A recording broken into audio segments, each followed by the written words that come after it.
2,400 pesos. Pamangkin ko, 19 years old, kukubra mamaya ng 2,400 pesos. Meron siyang customer, umorder sa kanya ng isang kahon na ganito.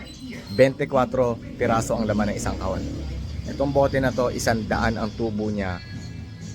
24 piraso. 2,400. Kukubra siya mamaya. Wala siyang ginagawa. Nag-reorder yung customer niya. No, shout out sa lahat ng mga tao naghahanap ng extra income.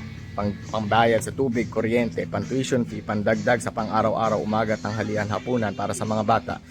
19 years old yung pamangkin ko. Kukubra mamaya ng 2,400. Kung siya kaya niya yan, kaya mo to. Kung wala pang ganito sa lugar ninyo, sa opisina ninyo, pure honey, raw honey, umpisahan mo na, unahan mo na yung iba bago ka maunahan. Nakabalandra tayo sa lahat ng social media platforms. It's a matter of time na mapapanood ako ng taga-lugar ninyo at baka siya pa ang magpasok nito sa lugar ninyo. Gusto rin nilang kumita eh. Sino bang hindi gustong kumita? No? 19 years old. Nagawa. Ikaw pa kaya? Mensahe lang.